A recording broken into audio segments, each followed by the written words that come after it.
पता था, आपने कहा हजारों लोग का कत्ल किया, कुछ लोग का शायद कत्ल किया होगा। देखो, हर मजहब में there are black ships in every community. कुछ लोग हर मजहब में खराब निकलते हैं, वो मजहब की गलती नहीं, वो मजहब के मानने वाले की।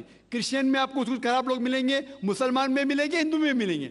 अभी आप देखेंगे हिंदुस्तान के मुसलमान, कुछ लोग ड्रग में डील करते, ड्रग में धंधा करते। ड्रग तो हराम है इस्लाम में, करते, तो उनको दोष देना चाहिए, इस्लाम को नहीं। इसी तरीके से आप जो कह रहे हजारों लोगों का कत्ल किया, ये बिल्कुल बेबुनियाद चीज है। कुछ लोग का शायद किया होगा, और ये ही सबूत है। मैंने मेरी तकरीर में कहा कि 80% से ज्यादा गैर मुस्लिम हिंदुस्तान में हैं। ये शहादत दे रहे हैं कि इस्लाम तलवार के जोर पे नहीं फैला। आप लोग को क्यों छोड़ा उन लोग ने? आप उनके रिश्तेदार तो नहीं थे ना, आपको क्यों छोड़ा? 800 मिलियन, 80 करोड़ गैर मुस्लिम को छोड़ा क्यों उनने? क्यों छोड़ा? अगर दमी था हुकूमत की 1000 साल, सब लोग को मुस्लिम बनाते थे। इससे यह जाहिर होता है कि इस्लाम तलवार के बलबूते पे नहीं फैला। कई लोग, कई गैर मुस्लिम इस्लाम से मुतासिर होके उन्होंने इस्लाम कबूल किया। तो यह कहना बिल्कुल गलत है। आपका दूसरा सवाल कि हमें क्या करना चाहिए? ये अलहदा लॉ नहीं होना चाहिए, सब एक ही कॉमन सिविल कोड होना चाहिए, और सब मजहब की अच्छी चीजें लेके कॉमन सिविल कोड करना चाहिए। मैं आपके बिल्कुल साथ हूं। बाकी मुसलमान शायद आपके खिलाफ होंगे, मैं आपके साथ हूं। क्यों मैं साथ हूं आपके? पहला चीज, हम मुसलमान अगर दिगर मजहब के बारे में जानेंगे, कभी कॉमन सिविल कोड की बात आती, सबसे ज्यादा नारा मुसलमान गलत है। यह मुमकिन ही नहीं है, क्योंकि हिंदुस्तान में हिंदू मजहब के कितने फिरके हैं, यह मुमकिन ही नहीं है। मुसलमान तो सिर्फ 20% या 80% या 75% जो हिंदू लोग हैं, उसमें ही मुमकिन नहीं है ये कॉमन सिविल कोड। हिंदू लोग ही इसको फॉलो नहीं कर सकते। हिंदू मजहब में कितने मुख्तलिफ ग्रोह है। एक कहता है कि बेटी को जाना चाहिए, एक कहता है बेटे को जाना जायदाद, एक कहता है कि जितनी खेती है वो नहीं जा सकती बेटी को, दूसरा ग्रोह कहता है। कितने मुख्तलिफ ग्रोह है, हजारों। यह मुमकिन ही नहीं है पास होना, मुमकिन ही नहीं। मैं कहता हूं यह अफसोस की बात है कि हम मुसलमान जानते ही नहीं, हमको आवाज करने की जरूरत ही नहीं है। ये खाली हमें छेड़ रहे हैं। क्या कर रहे? छेड़ रहे हैं, और हम उकसा जाते। Point number 1।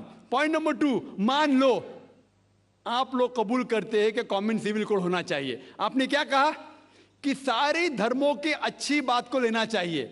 बिल्कुल सही। मेरा पहला सवाल, आप इस्लाम में एक चीज बताओ जो इंसानियत के खिलाफ है, तो हम निकाल देंगे उसको।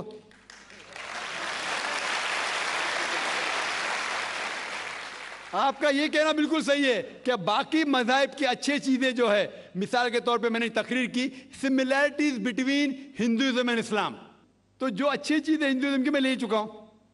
Similarities between Christianity and Islam, जो अच्छी चीजें इस आयत में ले चुका हूं। मैं ये पूछना चाहता आपसे, एक चीज जो इस्लाम में खराबी है वो तो बताओ मुझे, तो उसको निकालेंगे ना। लेकिन मंच के ऊपर जब डिबेट होएगा, इंशाल्लाह मैं आऊंगा इंशाल्लाह। हाँ, मंच पे जब डिबेट होएगा कि हम क्या करेंगे, हर मज़हब की अच्छी चीज होंगी। तो मैं ये चाहता हूं कि इस्लाम की तरफ से उस मंच पे, उस स्टेज पे इंशाल्लाह मैं आऊंगा। ये चैलेंज है। कोई भी शख्स हिंदुस्तान में हो, मिनिस्टर हों दो, कोई भी स्वामी हों दो, कोई भी शंकराचार्य हों दो, इंशाल्लाह मैं तालिब इल्म हूं इस्लाम और दिगर मज़हब का। मैं तस्लीम करता हूं कि डिबेट होना चाहिए, हक बात जो निकली, लेकिन उसके ऊपर अमल भी होना चाहिए। हक बात जो सबसे बेहतरीन है इंसानियत के लिए, उसके ऊपर अमल होना चाहिए। इसलिए जो आखिरी किताब जो अल्लाह सुब्हानहू व तआला नाजिल की कुरान शरीफ, वो इंसानियत के लिए सबसे बेहतरीन किताब है, उसके ऊपर अमल होना ही चाहिए। आपका तीसरा सवाल, क्या ये हिंदू जो है इनहेरिटेंस के अंदर, ये इनहेरिटेंस जो होता है इस्लाम के अंदर, 1/3 हिस्सा, 1/3 हिस्सा हम विल में दे सकते, देना जरूरी नहीं है, दे सकते हैं। इस्लाम के जो विल के अंदर जो आता है इनहेरिटेंस, वो कुरान की आयत है सूरह निसा की सूरह नंबर 4 आयत नंबर 11, 12 और 176। उसमें कहा गया है कि जो भी आपकी जायदाद है, अल्लाह सुब्हानहू व तआला कह चुका है कि आपके बेटे को बेटियों से डबल मिलेगा। आगे लिखा गया है आपके वालिदैन को 1/6 मिलेगा। सिर्फ अगर बच्चे हैं तो वालिद वालदा को दोनों को 1/6, अगर बच्चे नहीं है तो वालदा का 1/3। आगे बढ़ती आयत, आयत नंबर 12 पे लिखा है कि आपकी बीवियां जो आपके लिए छोड़ेंगी, अगर बच्चे नहीं आपको आधा मिलेगा, बच्चे हैं तो 1/4 मिलेगा। आप जो आपके बीवियां के लिए छोड़ते हैं, बच्चे नहीं तो उनको मिलेगा 1/4, 1/4, बच्चे हैं तो 1/8, 1/8। ये डिफिकल्ट है याद रखना, आप जाके रेफरेंस देख सकते हैं, सूरह निसा सूरह नंबर 4 आयत नंबर 11 से 12। और इसके बाद अगर आप किसको विल करना चाहते हैं अपनी जायदाद, मैक्सिमम 1/3, लेकिन ये विल जो करेंगे आप, ये इन लोगों में से नहीं होना चाहिए। आप नहीं कह सकते कि मैं मेरे बेटे से ज्यादा मोहब्बत करता हूं, बड़े बेटे से, इसलिए उसको ज्यादा दूंगा, ये बिल्कुल गलत है। लेकिन जो ये दायरे में नहीं आते हैं इनहेरिटेंस के, उनको आप 1/3 हिस्सा दे सकते हैं। आप कहते हैं आपको ये चीज बहुत पसंद है, आप भी करना चाहते हैं, आपको कौन रोक रहा है? इंडियन गवर्नमेंट के हिसाब से आप अगर विल करेंगे, क्या मैं मेरा 1/3 हिस्सा देना चाहता हूं, कोई भी रोक नहीं सकता हूं, मैं भी नहीं ना मिनिस्टर भी नहीं। और पूरा अगर फॉलो करना चाहते सच्चा धर्म, आप इस्लाम कबूल कर सकते, हम आपको वेलकम करते। वाखिर दावाना अल्हम्दुलिल्लाह रब्बिल आलमीन।